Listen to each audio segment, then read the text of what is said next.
This is Jonathan Ferguson, the Keeper of Firearms and Artillery at the Royal Armouries Museum in the UK, which houses a collection of thousands of iconic weapons from throughout history. And on this episode, we're returning to the harsh beaches of Rust. This looks like a Colt Python. Looks really good. Oh, it doesn't now. What have you done? Not an actual weapon. It is, though. I've been fooled.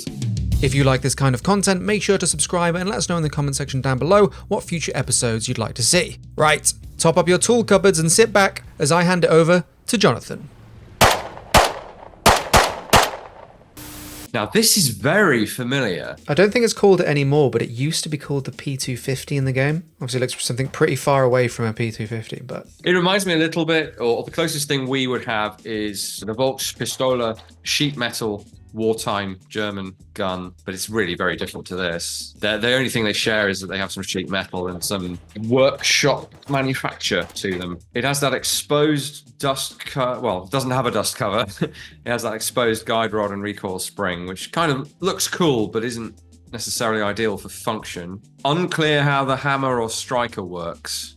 It almost looks too sophisticated to be entirely homemade. Slide locks open on empty. It flies forward when you slam the magazine in. Now that's something that does happen with some designs. In this case, I think it's just the inertia effect. So you're jarring the slide off the slide stop. I haven't seen a slide stop. The only thing that really troubles me about this is that there's no moving hammer. So it's kind of implied to be internally striker fired, but how? That's quite a complex system to replicate for what is apparently a very simple firearm. So a bit of a mystery, definitely looks the part.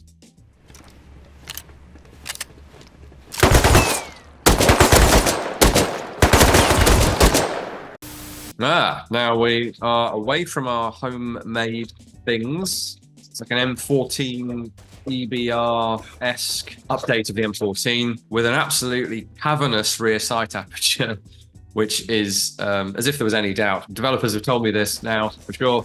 It is in fact opened out for a better field of view for the place. When it's that big, it's only useful for very close quarters, really. Otherwise, it looks very M14-y. We have a load of M14s, but none of them are in a modern railed chassis like this. Now, from what I understand, these things only exist in this modernized form because the US military had so many of them in good condition in store when Afghanistan was on. And so they were broken out of storage, refurbished, modified, and used as designated marksman rifles. The one I'm looking at now has a skull and crossbones on it, so I automatically like it more. In fact, it's a whole decorative scheme.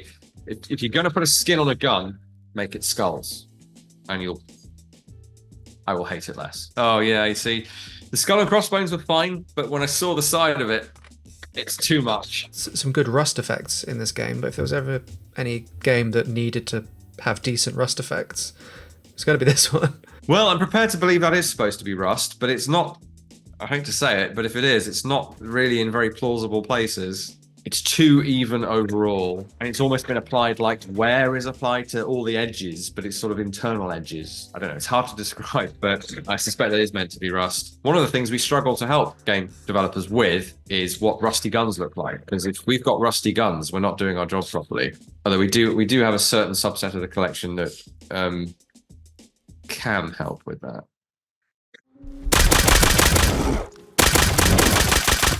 Oh, I feel very bad for the bear getting filled full of nails. He came at me. Okay. He did. He did. Now, this is not Power Tool Expert Reacts. I don't know anything about nail guns particularly, except that some are electrical, some are blank powered, which veers into our territory a little bit. This doesn't even look like a commercial product, really. It looks improvised, more than just having sights on it. I'm not sure why they bothered to weld a big hoop sight protector onto the top of it. It doesn't really seem to be doing very much. That front sight post is extremely spindly, and if you hit it with anything, it would bend. So assuming you've managed to zero your nail gun so that your point of impact coincides with your point of aim, you probably would want a sight protector on it. I'm just not sure that's good enough. The biggest problem with fictional depictions of nail guns as weapons is they're not usually that long range. And if they do have enough power to carry lethal force out to 10 meters or something, the nail is not aerodynamic. So it's going to be tumbling, which means it's much less likely to do penetrating damage. Ah, it's our old friend. Remember this? Yeah, since it was such a hit last time, I thought we'd feature it again, but I'm going to show you some of the cosmetic variants of the weapon. Oh, God. What is going on? Oh, my God, it's a hot dog. That's a bit Cronenberg-esque, that. I don't like that. How is the Frankfurter staying in place, for one thing? It was especially upsetting when it started to be wiggled as part of the animation. Unpleasant. What was more offensive, though, the hot dog or the overly ripe banana? Hot dogs will always be more disturbing. Incidentally, bit of an update on this. So, well, not really an update. Just want to... So that's something you can't see on the version in the game, because it's not a direct copy of this. It's clearly based upon it, because this is unique as far as I know. From the Eoka terrorist organization or somebody affiliated with it, we don't have a great deal of information on it, sadly. It came from the Ministry of Defense. And it is a 20mm by 102, so it's Vulcan cannon aircraft shell. They've ground away far enough into the shell to create a touch hole, because this is essentially a medieval-style handgun. And then they have used wire to lash it to this improvised carved piece of wood. And it actually would have been fired with a lighter, would make the most sense to me. So you wouldn't strike it to create sparks. That makes zero sense. You're not going to get sparks off brass. Or the old medieval method of a hot piece of wire to give you a bit more distance. So when this blows up, you only lose one of your fingers on one hand. Would love to know more about this, but that's as much as I think we're ever likely to know about it. The fact that it has this weird life in video games is kind of amazing, and I'm sort of proud in a way. And a lot more people know about this particular piece of history now as a result of that. It's about as basic as it gets.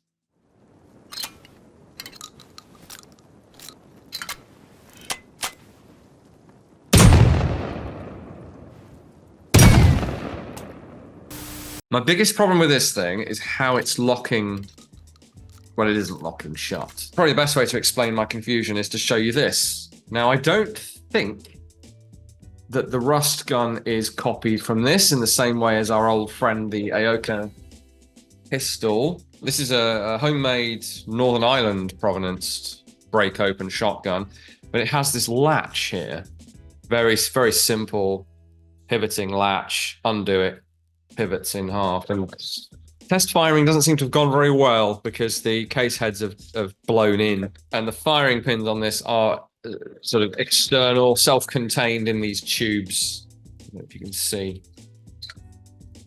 Point being, this locks up with this very positive, if very rudimentary, locking lever. The rust gun doesn't have any visible means of locking. That's cocking some sort of internal striker, which is then released when you pull the trigger. So far more sophisticated on the face of it than this thing. But it's a little bit bewildering in that, why wouldn't you just let it stay back on a sear and then you pull the sear down with the trigger and it flies forward? You've got a very complicated internal trigger striker system there. It's got sights on it, which this thing doesn't. This is just two pipes. It's not pretty. Honestly, you could put this in the game and everyone would have thought that they had made it up as well.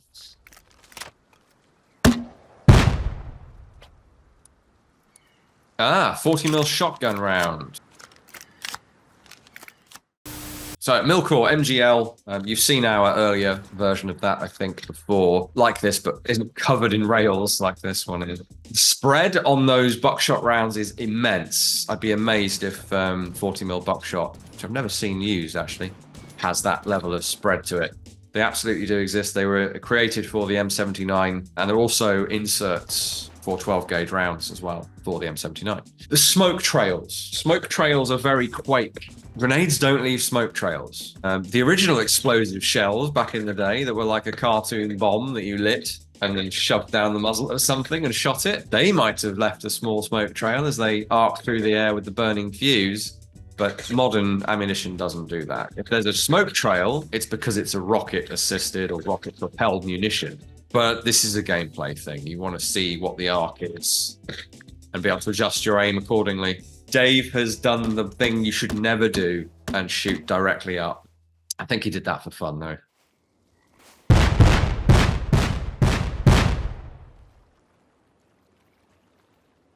There's something terribly wrong about this. Oh, look at the top cover flap around. This is weirdly complex for what is supposed to be a homemade sheet metal and metal plates and bar stock gun. I like that the belt box is just a lunchbox. The lunchbox belt box is my favorite thing about it. Now, despite how incredibly rudimentary this looks, and yet is also quite technically sophisticated, you don't home make gas operated weapons as a rule. But despite all that, Dave did suggest, and I think he's probably right, that this is inspired by the very industrial diesel punk look of this, the Stoner 63. This is its belt-fed machine gun incarnation. It lacks those 4 massive reinforcing rods that are inexplicably on the front of this. But the overall vibe, I mean, the belt box for this is about the size of a lunchbox. So the overall vibe is very much, someone saw a Stoner once and they've made it out of rusty metal. Now, where is our cocking handle on this thing? That's the big sort of Victorian front door handle. Cupboard door handle. Now, if that top cover was bouncing up and down as much as it is, you would have a feed stoppage essentially immediately, because the top cover is how you pull the rounds through the belt. Now, actually, it's far from clear how that top cover is pulling a belt through, but on the Stoner, you can see here we have the gun-driven pull that pulls the belt through as the working parts reciprocate. And there's really none of that in evidence there.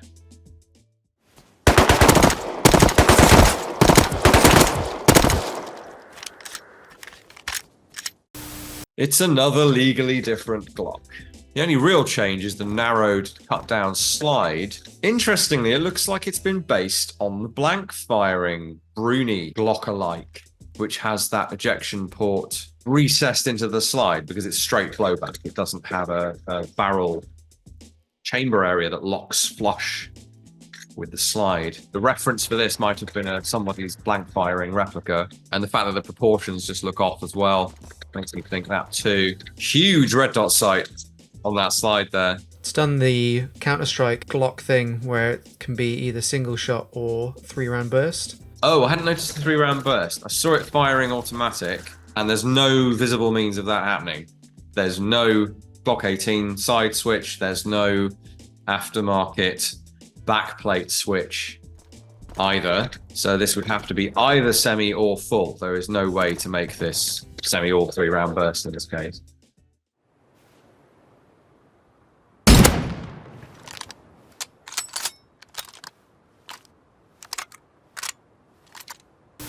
Okay, looking very Accuracy International, to say the least, based either on the Arctic Warfare or the Magnum version of same. The color of the stock is a little closer to the Russian SV98 than it is the olive green of the AI, but the design is absolutely AI.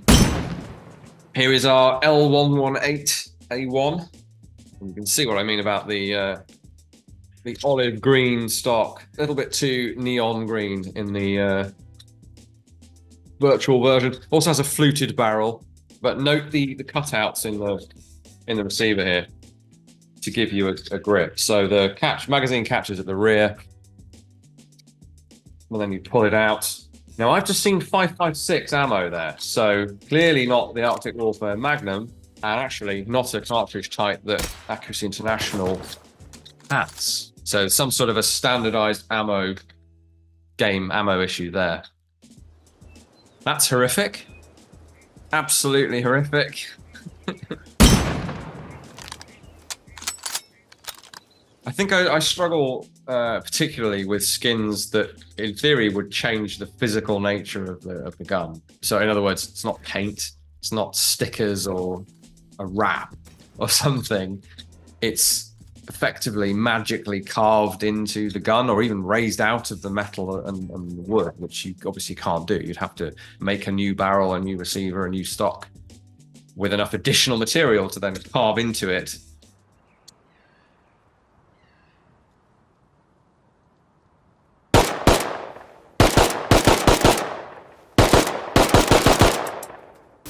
That's a good-looking Beretta 92. Brigadier slide. Slightly ruins the lines of the pistol, but where it rises up and back down again, reinforcing around the locking lug chamber area. Big fan of the Beretta 92 for various reasons. And I'm now seeing one with a suppressor with an under-barrel accessory of some kind, and one of those truly awful improvised sights that's just a pin in a tube. So the Beretta I've grabbed today is a 92 series. Technically, it's the M9A1, and we've just received 2 of these, which we're pleased about because much as I like the traditional 92, the modern form with the railed dust cover, we didn't have an example of, so we do now. We can see an interesting issue here with the suppressor, and this is why suppressor height sights exist, because you can still get your front and rear sight aligned. You can't get a good sight picture though, because the big curve of the suppressor is directly blocking your line of sight. The old way of solving that was to put a little bead sight on top of the suppressor itself, or you'll see elevated height sights on the pistols with threaded barrels.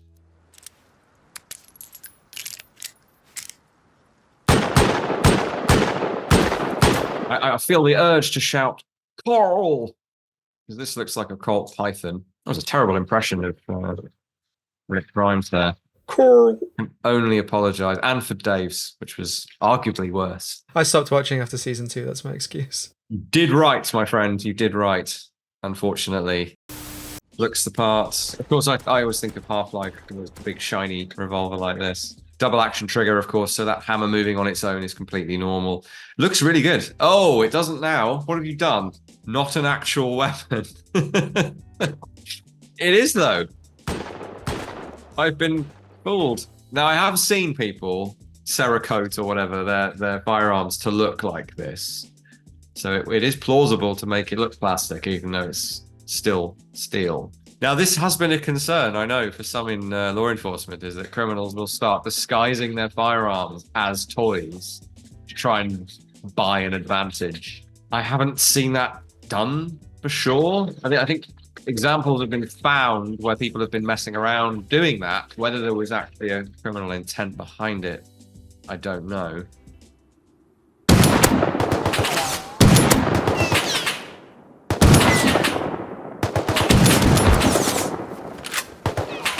Oh, this is a weird one. Looks like a Spaz 12, but it doesn't quite look like a Spaz 12. The receiver looks a little slim for the actual Spaz 12. It looks more like, I don't know, a Mossberg or something. Something very wrong about a 12 gauge with a scope, but it does happen. Operation's a little weird. We've got it running semi, but then we're using the pump grip to open it up, but the bolt remains shut, and then we're loading, and then we're sliding the pump forward again. That doesn't make a great deal of sense. The Spaz is either locked in place for semi-auto, or it's unlatched and you're pumping the thing in manual. So there's a weird hybrid going on there, and the bolt not moving when you pump it doesn't make any sense at all. So a little bit problematic.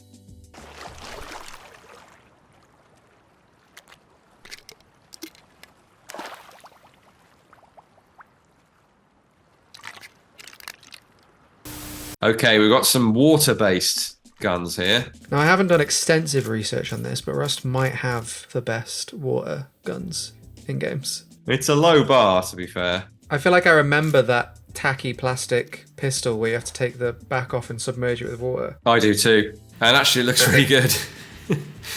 With the water level moving within it. Lots of duct tape on that Super Soaker. So we take the cap off, submerge it pointing the wrong way, and somehow all the water stays in, and then pump it up for pressure. All looks good, but why though? All it can do is make a person wet, which isn't very good in combat, except in the very, very niche application where if someone's in the Arctic biome and they're wet, they might take enough cold damage, extra cold damage, to perish from exposure. That would be embarrassing. Death by water pistol. You look like you're having a fun time, and that's what matters.